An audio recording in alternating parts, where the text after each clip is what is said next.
আসসালামু আলাইকুম সবাইকে ওয়েটিং নিউজ ইউটিউব চ্যানেলটির পক্ষ থেকে স্বাগতম। আশা করছি আপনারা সবাই খুব ভালো আছেন। যারা যারা নিবন্ধন সনদ অর্জন করেছেন কিন্তু বয়স না থাকার কারণে 35+ অথবা 40 হয়ে গেছে আপনাদের, কিন্তু আপনারা আবেদন করতে পারতেছেন না, তাদের জন্য একটি সুখবর রয়েছে। অলরেডি কিন্তু একটি সিদ্ধান্ত নিয়েছে এনটিআরসি, অর্থাৎ এখন থেকে বয়স আর থাকবে না, আর এটা আনলিমিটেড করে দেওয়া হয়েছে।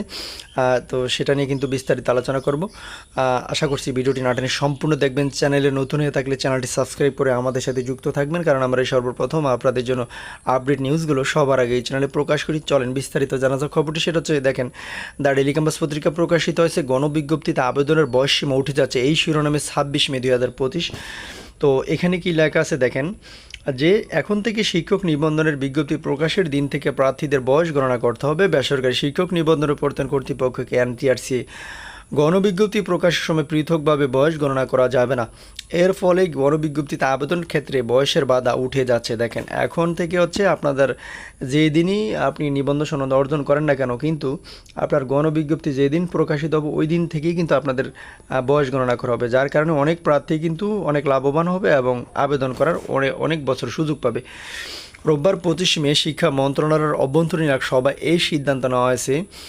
বেসরকারি শিক্ষক নিয়োগ বিধিমালা সংশোধনী এই সভা ডাকা হয়েছিল। দেখেন, এটা কিন্তু 25 মে রোববার, ওই দিন কিন্তু একটি সভা হয়েছিল শিক্ষা মন্ত্রণালয়, এবং এই সভায় কিন্তু সবাই একমত পোষণ করেছেন এবং বিধিমালা সংশোধন করতে সবাইকে বলা হয়েছে। সবাই উপস্থিত মাধ্যমিক ও উচ্চশিক্ষা বিভাগের 3 কর্মকর্তার সঙ্গে কথা বলেছে দ্য ডেইলি ক্যাম্পাস। তারা জানিয়েছেন, দেশের প্রচলিত নিয়ম অনুযায়ী বিসিএস সহ সব ক্ষেত্রেই বিজ্ঞপ্তি যেদিন প্রকাশিত হয় সেদিন থেকে প্রার্থীর বয়স গণনা করা হয়। তবে এনটিআরসির ক্ষেত্রে শিক্ষক নিবন্ধন পরীক্ষা এবং গণবিজ্ঞপ্তিতে আবেদনের ক্ষেত্রে পৃথকভাবে বয়স গণনা করা হয়। এর ফলে অনেক শিক্ষক নিবন্ধন সনদ অর্জন করলেও বয়স সংক্রান্ত জটিলতার কারণে গণবিজ্ঞপ্তিতে আবেদন করতে পারেন না।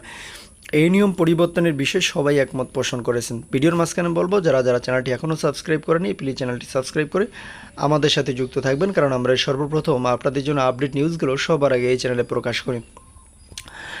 তারা জানান, এখন থেকে এনটিআরসি নিয়োগের ক্ষেত্রে শিক্ষক নিবন্ধনের বিজ্ঞপ্তির বা প্রকাশের সময় প্রার্থীর বয়স যত থাকবে সেটি হবে মূল বয়স।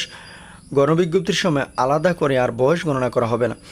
নাম অপ্রকাশিত রাখার শর্তে শিক্ষা মন্ত্রণালয়ের যুগ্ম সচিব পদমর্যাদার এক কর্মকর্তা দ্য ডেইলি ক্যাম্পাসকে বলেন, একজন প্রার্থীর নিবন্ধন সনদ অর্জন করতে গিয়ে কয়েক বছর লেগে যায়, যার ফলে গণবিজ্ঞপ্তিতে আবেদনের সময় তার বয়স থাকে না।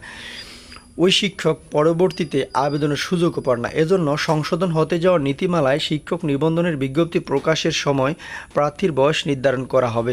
গণবিজ্ঞপ্তির সময় আলাদা করে বয়স হিসাব করা হবে না। ওই কর্মকর্তা আরও জানান, নীতিমালা সংশোধনের বিষয়টি এখন জনপ্রশাসন মন্ত্রণালয়ে পাঠানো হবে। এরপর আইন মন্ত্রণালয়ের মতামত নিয়ে এটি প্রকাশ করা হবে। এর আগে কোনো বিজ্ঞপ্তি প্রকাশিত হলে সেটি এই নীতিমালার আওতায় আসবে না। তা আশা করি বুঝতে পেরেছেন। পরবর্তী নিউজ দেখার আমন্ত্রণ জানিয়ে এ পর্যন্ত শেষ করছি। আসসালামু আলাইকুম।